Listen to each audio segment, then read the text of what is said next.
Y buenos días. Mi nombre es Eduardo Cusbueno Olarte. Hoy vamos a tratar un tema bastante complejo de las normas internacionales de información financiera para Colombia. Un tema que los contadores y los empresarios no quieren ahondar, ni les interesa por ahora. Tal vez las multinacionales lo tomen en cuenta, mas no se sabe si le dan una aplicación verdaderamente técnica y ajustada a la ley. De acuerdo con la banca colombiana, de acuerdo con las prácticas de las pequeñas y medianas empresas y las grandes empresas y multinacionales, aplicar la normatividad relacionada con la NIC 12 o la sección 29 de las pymes, hay que someterlo a una serie de evaluaciones previas. Pues bien, el impuesto diferido surge del tratamiento a algo que llaman las diferencias temporarias. Hay diferencias temporarias, hay diferencias permanentes, y en otra época habían diferencias temporales.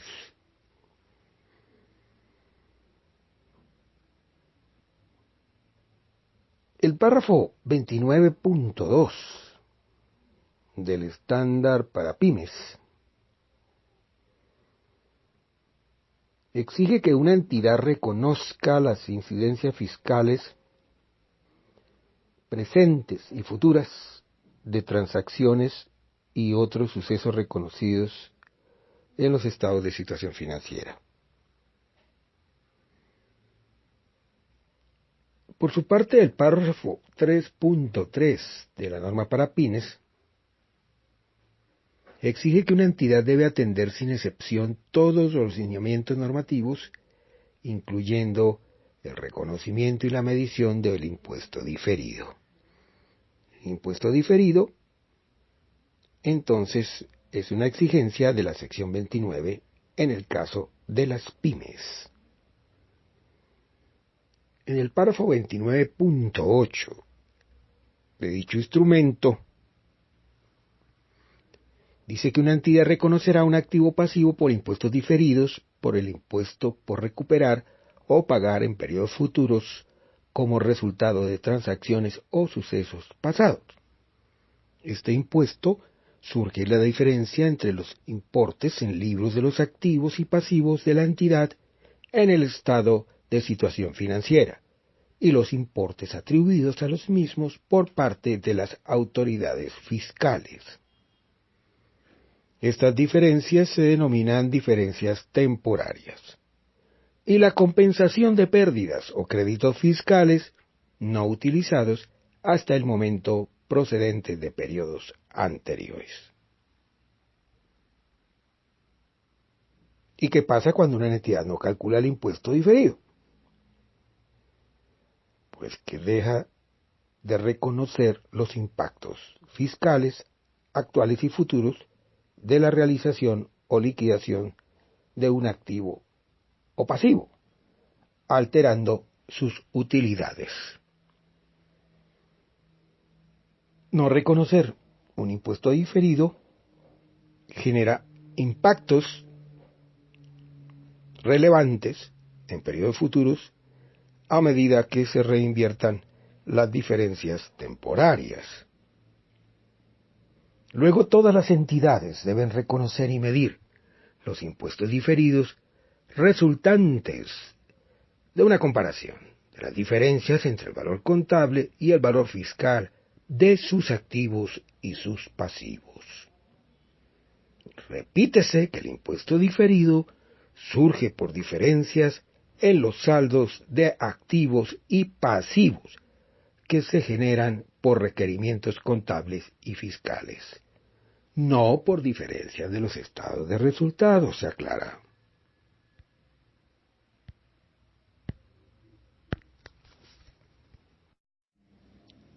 Los estados de situación financiera se preparan bajo el principio de acumulación o devengo.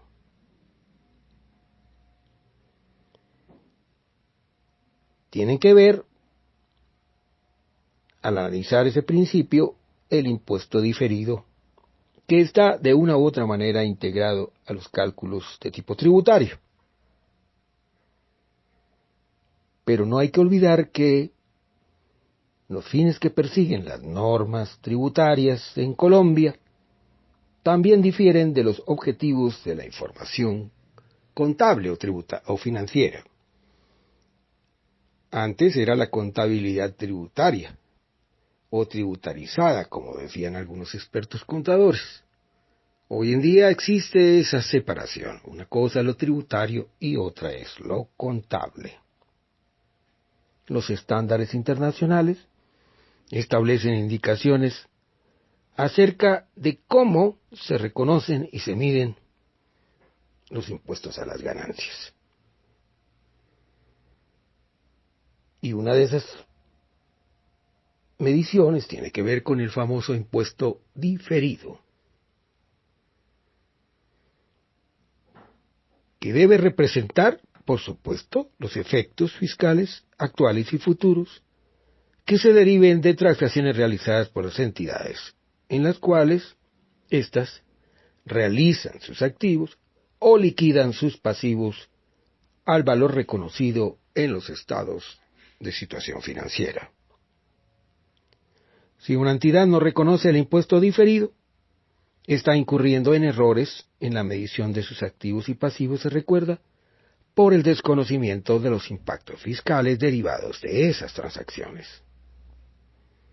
El reconocimiento de un pasivo por impuestos diferidos debe hacerse a lo largo del tiempo de una operación realizada.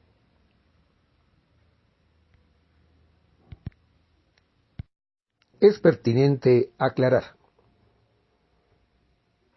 que en Colombia hay tres grupos: el grupo 1, el grupo 2 y el grupo 3, así se denominan. El grupo 3 tiene que ver con las microempresas. Esas microempresas no deben realizar el cálculo de impuesto diferido. Déjese claridad al respecto. Y recuérdese nuevamente que la sección 29 del estándar para pymes y la NIC 12 para plenas tratan el tema del impuesto diferido y exigen el registro de discrepancias entre saldos contables y fiscales para identificar dichas diferencias temporarias que dan lugar al impuesto diferido.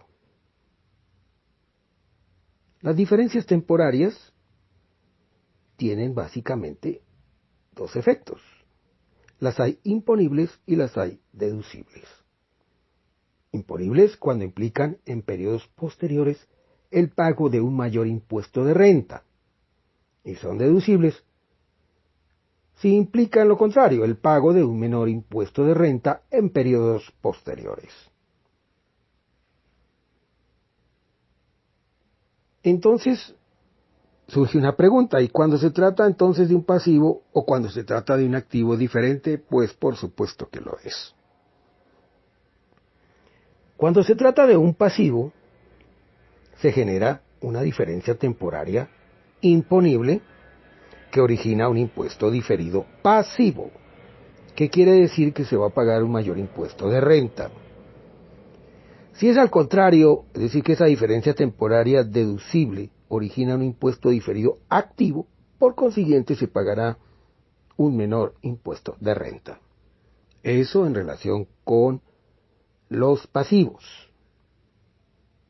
Pero cuando se trata de un activo, ¿qué pasa? Pues se genera una diferencia temporaria deducible que origina un impuesto diferido activo.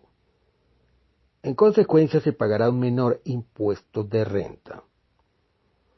Si es al contrario, entonces se genera una diferencia temporaria imponible que origina o genera un impuesto diferido pasivo y se pagará en consecuencia un mayor impuesto de renta. Hay varios métodos para identificar naturalezas de impuestos diferidos o de los procesos relacionados con sus cálculos o sus determinaciones. Hay un método que se llama el método del burrito balancín. Entonces la entidad simplemente calcula el valor fiscal de la partida que genera la diferencia, analiza la base contable, mira si hubo incremento o no del patrimonio contable con respecto al patrimonio fiscal o tributario. Si la base contable incrementa el patrimonio, ahí en ese momento el impuesto diferido lo disminuye y por tanto es un pasivo. Si es al contrario, si se parte de la base fiscal, la base contable disminuye el patrimonio, entonces el impuesto diferido que lo incrementa en consecuencia se convierte en un activo. Si el activo hace subir el patrimonio, el impuesto lo hace bajar, entonces es pasivo. Si el activo hace bajar el patrimonio, el impuesto lo hace subir y entonces es activo. Si el pasivo hace subir el patrimonio, el impuesto lo hace bajar, es pasivo. Si el pasivo hace bajar el patrimonio, el impuesto lo hace subir y entonces es activo. Bien, el impuesto diferido, entonces, se recuerda nuevamente, surge como resultado de identificar diferencias entre las bases contables y fiscales o tributarias de los activos y pasivos, generando así diferencias imponibles o deducibles. El patrimonio fiscal inferior al contable da orientaciones sobre la posibilidad de acumulación de una deuda de tipo tributario y hasta estaría hablando de un impuesto diferido pasivo para un contribuyente. Si por el contrario el patrimonio fiscal es superior al contable, entonces hay pistas de pagos en exceso o valores favorables al contribuyente y por tanto se entiende un impuesto diferido activo para ese contribuyente. Pues bien, conforme a los lineamientos de la NIC 12, la sección 29, que hemos hablado ahorita respecto a las plenas y respecto a las pymes, las diferencias temporarias surgen de revisar las cifras que se han reconocido como activos o pasivos y cuya liquidación necesariamente va a afectar el impuesto de renta. En los estados financieros se reconocen y miden los activos y pasivos de acuerdo con los manuales de políticas contables y de conformidad con las NIF. En las declaraciones de impuestos se reconocen y miden los activos y pasivos de acuerdo con el estatuto tributario y sus normas complementarias. Se recuerda entonces que las diferencias temporarias, no temporales, sino temporarias, tampoco permanentes, sino diferencias temporarias, que tienen que ver con el impuesto diferido, son de dos clases, imponibles y deducibles. Imponibles implica en periodos posteriores el pago de un mayor impuesto de renta, y deducibles implican, por el contrario, en periodos posteriores el pago de un menor impuesto de renta. ¿Y qué pasa con los activos y con los pasivos? Con los activos, si la base contable es superior a la base fiscal, existe una diferencia imponible y se genera un impuesto diferido pasivo. Si la base contable del activo es inferior a la base fiscal, existe una diferencia deducible que genera un impuesto diferido activo. Y respecto a los pasivos, si la base contable es superior a la base fiscal, hay una diferencia deducible y genera un impuesto diferido activo. Si la base contable del pasivo es inferior a la base fiscal, existe una diferencia imponible que da lugar a un impuesto diferido pasivo. O sea, las diferencias deducibles generan impuestos diferidos activos y las diferencias imponibles generan un impuesto diferido pasivo.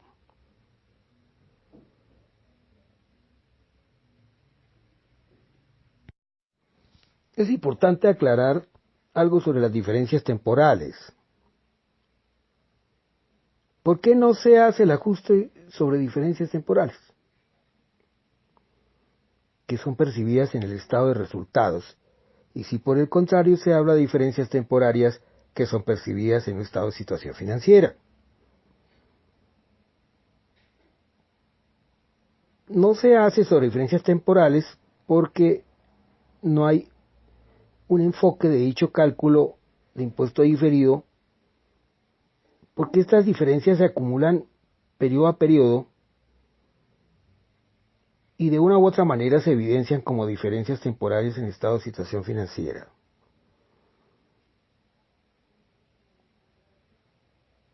Lo que se aplica hoy en día y lo que tiene validez es que se determinan las diferencias de las partidas del activo y pasivo de los estados de situación financiera para calcular ese impuesto diferido en cualquier fecha de cierre, sin necesidad de recurrir a información de periodos pasados. Cuando hablamos de estados de resultados, hablamos de diferencias temporales, así por ejemplo, respecto a las depreciaciones. Y en cambio, cuando hablamos de diferencias temporarias, estamos hablando de un estado de situación financiera, por ejemplo, las diferencias entre las bases contable y fiscal de un activo fijo. La diferencia origina el impuesto diferido pasivo, implica entonces un pago de mayor impuesto de renta en periodos futuros.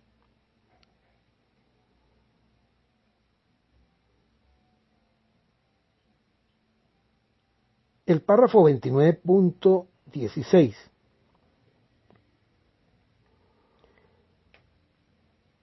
contenía únicamente dos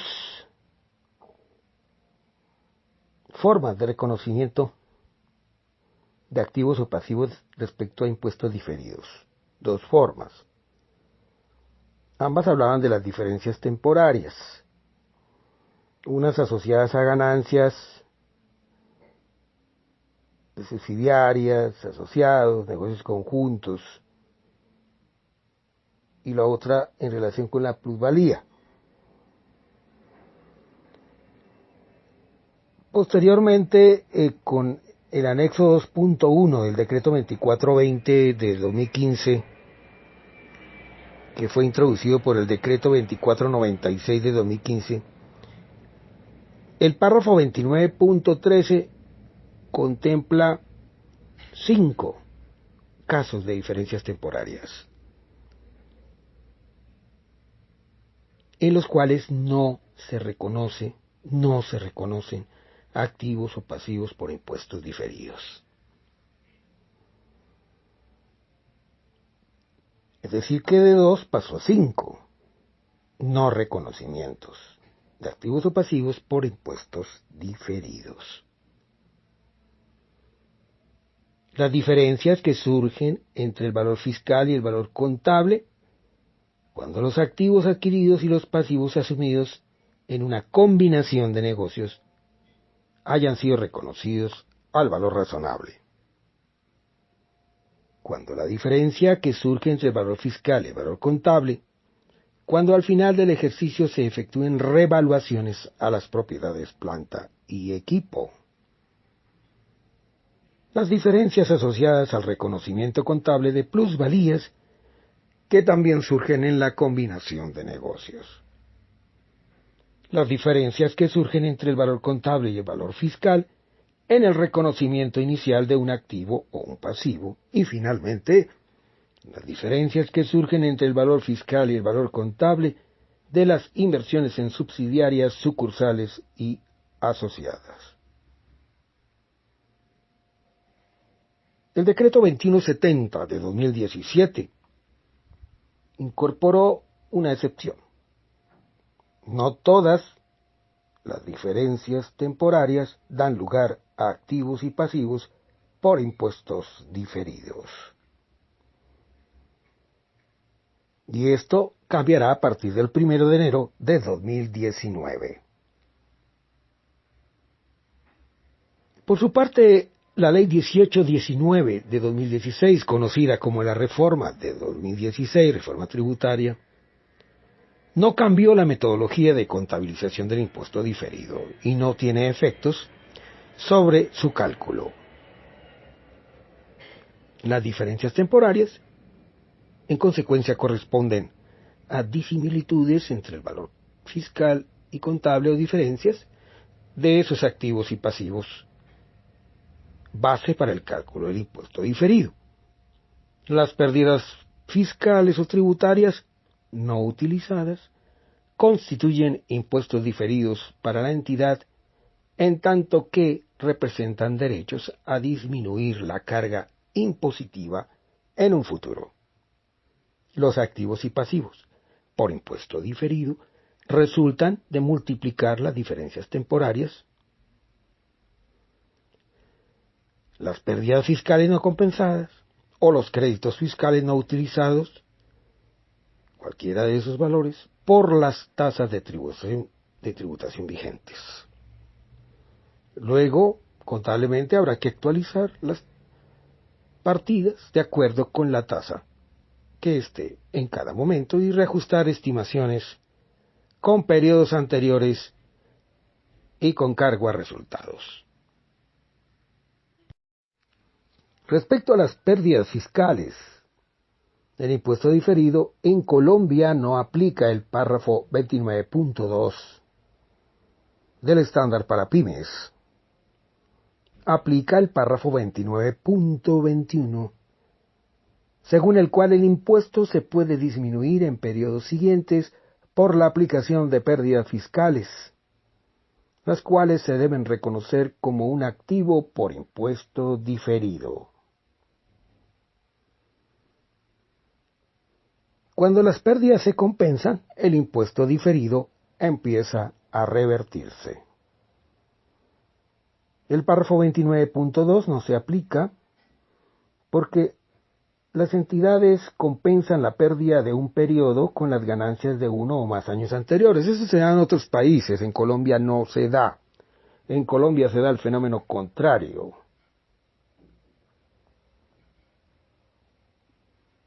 El párrafo 29.8 establece que una entidad reconocerá un activo o pasivo por impuestos diferidos por el impuesto por recuperar o pagar en periodos futuros como resultado de transacciones o sucesos pasados. Este impuesto surge de la diferencia entre los importes en libros de los activos y pasivos de la entidad en el estado de situación financiera y los importes atribuidos a los mismos por parte de las autoridades fiscales. Esas diferencias se denominan diferencias temporarias. Y la compensación de pérdidas o créditos fiscales no utilizados hasta el momento procedentes de periodos anteriores. Es decir, que el impuesto corriente es un impuesto por pagar recuperable por las ganancias o pérdidas fiscales del periodo corriente o de periodos anteriores. Pero, vuelve y se repite, solo aplica en Colombia el párrafo 29.21 y el párrafo 29.22. Solo esos párrafos.